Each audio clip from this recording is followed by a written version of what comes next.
Hello everybody, मैं हूं advocate Shiv Mishra और आज हम ये जानते हैं कि जो होस्टाइल विटनेसेस होते हैं, अगर अगर आपके केस में अगर होस्टाइल विटनेसेस जब कोर्ट में टेस्टिमनी देते हैं, क्या तब भी अगर आपके केस को प्रोसिक्यूशन के वर्जन ने प्रोसिक्यूशन के विटनेसेस ने अगर आपके केस को सपोर्ट नहीं किया, मतलब होस्टाइल हो गए, तो क्या कोर्ट के पास फिर भी एक पावर होती है कि वो आपको सज़ा कर सकती है? तो बेसिकली मैं एक रियल एग्जांपल से आपको बातें बता रहा हूँ। स्पेशली अगर आप डिफेंस लॉयर हैं, अगर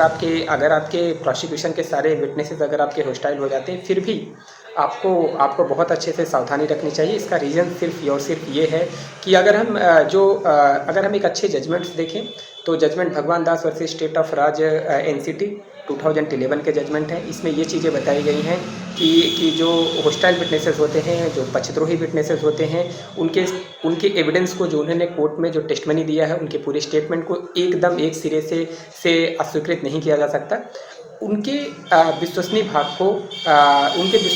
पर विश्वास किया जा सकता है। मतलब कोर्ट के पास ये पावर है कि जो अगर वो टेस्टिमनी जो प्रोसिक्यूशन का विटनेस जो कोर्ट में आके दिया है, अगर वो होस्टाइल है, तो उसके रिलेवेंट भाग को कोर्ट अपने में इस्तेमाल कर सकती है। क्यों? क्योंकि जो इंडियन जस्टिस सिस्टम है वो बेसिकली एक लैटिन कहावत है जिसमें ये बताया गया है कि फाल्सस इन उनो फाल्सस इज ओमिनमस।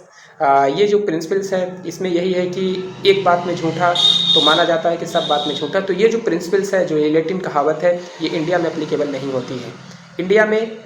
ये कोर्ट की ड्यूटी होती है। जैसा कि मैंने बताया, उस जजमेंट में भी भगवान दास वर्सेस स्टेट एनसीटी 2011 के जजमेंट में भी कोर्ट ने ये चीज़ें बिल्कुल बताया है कि होस्टाइल विटनेस के पूरे स्टेटमेंट को पूरी तरीके से डिनाई नहीं किया जा सकता। उसके रिलेवेंट भाग पर कोर्ट क्या कर सकती है, विश्वास कर सकती है। तो अगर आपके केस में, क्योंकि ये कोर्ट की ड्यूटी है कि जैसा कि माना गया है, अगर उसी कहावत पे अगर हम बात करें जो इंडिया में एप्लीकेबल नहीं होता है, फाल्सस इन उनो फाल्सस इन ओमिनस, ये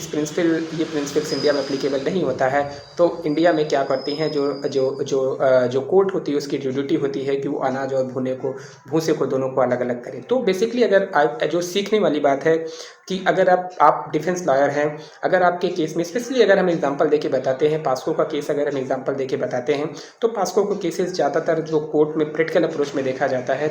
तो लेटर ऑन क्या होता है, लेटर ऑन स्टेज पे जो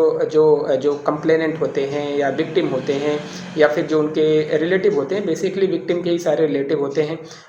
हैं, तो ज़्यादातर मामले में जो चीज़ें होती हैं, तो वो लोग कुछ समय के बाद वो लोग होस्टाइल हो जाते हैं। और जब होस्टाइल होकर कोर्ट में टेस्टिमनी देते हैं, तो जो एक्यूज्ड पर्सन होता है, उस समय उसकी ये जिम्मेदारी होती है कि उसको एक अच्छा डिफेंस लॉयर रखे। इसलिए रखे जिससे, क्योंकि कोर्ट के पास तो ये पावर, जैसा कि मैंने आपको बताया कि होस्टाइल होने के बाद भी कोर्ट के पास ये पावर है कि कोर्ट उसको कन्विक्शन कर सकती है, क्योंकि कोर्ट उसके उस मटेरियल पर, उस फैक्ट पे बिलीव कर सकती है जो उसने प्रोसिक्यूशन के केस को सपोर्ट किया है। बाकी चीज़ों को डिस्कार्ड कर सकती है। तो कोर्ट के पास ये एम्पावर है। तो आपको एक अच्छे डिफेंस लॉयर, अगर आपके केस में अगर आपके केस में डिफेंस लॉयर, अगर जो भी डिफेंस लॉयर है, वो उसको बहुत ही स्किलफुल रहना होता है, उसको बहुत ही अवेयर रहना होता है। नहीं तो कोर्ट के पास ये पूरी तरीके से कोर्ट के डिस्क्रिप्शन पे है कि भले होस्टाइल है, अगर वो पूरी तरीके से होस्टाइल नहीं है, तो जैसे एग्जाम्पल के लिए मैं आपको बताता हूँ कि कंप्लेनेंट ने क्या किया, एक FIR दर्ज कराया। FIR दर्ज हुआ, तो जब दर्ज हुआ तो FIR दर्ज हो गया। दर्ज होने के बाद वो कोर्ट में टेस्टिमनी दिया। कोर्ट में जब टेस्टिमनी हो रही है, तो उसके प्रोसिक्यूशन ने, सरकारी वकील ने उससे पूछा कि ये जो डॉक्यूमेंट है उसको दिखाया कि ये जो डॉक्यूमेंट है जो आपने तहरीर लिखा, उस पर आपके सिग्नेचर हैं, आपको पढ़ा लिखा समझाया, ये आपने दिया है। तो उसने बताया हाँ दिया है, तो उस पर एग्जीक्यूट पड़ जाता है। और बाद में जब टेस्टिमनी होने लगती है, तो बताता है कि इस तरीके की कोई घटना, मतलब वो प्रोसिक्यूशन के केस को सपोर्ट नहीं करता है। बट एनी हाउ उस पर एग्जिबिट पड़ा है। और प्रोसिक्यूशन ने, देखा जाए, प्रोसिक्यूशन ने उस जो इंसिडेंट हुआ था, जो कंप्लेनेंट ने जो FIR जो तहरीर दिया था, वो पूरी तरीके से न्यायालय में क्या है, कोर्ट में वो क्या है, साबित है। तो आपको डिफेंस लॉयर, बहुत अच्छे से डिफेंस लॉयर आपको बताना पड़ेगा। इवन दैट अगर वो आपके फेवर में गवाही देना चाहता है, तो बेहतर ये होगा कि आप उसे क्रॉस एग्जामिनेशन में बहुत अच्छे से पूछिए, उसको बताइए कि जिस तरीके से जो प्रोसिक्यूशन ने जो एग्जिबिट दिया है, उसमें आप उससे बताइए कि उसमें उससे रिलेटेड सवाल पूछिए, जिस तरीके की जिस डेट टाइम समय की आपने घटना, जिस मोड मैनर की आपने घटना तहरीर में लिखाई है, ये बात तो सही है कि उस तरीके की कोई घटना घटित नहीं हुई है और आपने ये तहरीर आपने सही नहीं लिखाई है, मतलब पूरी तरीके से स्पेसिफिक आपको डिनाई कराना पड़ेगा। अगर आपने स्पेसिफिक डिनाई किया तो जाके आपको बेनिफिशियल मिलता है, नहीं तो अगर हम जैसा एग्जांपल दे रहे थे पास्को के केसेस में, नहीं तो बेहतर है, डेफिनेटली ये बात सही है कि आपको वहाँ पे में कोर्ट के पास ये डिस्क्रिशन है, क्योंकि वो डॉक्यूमेंट प्रूफ है,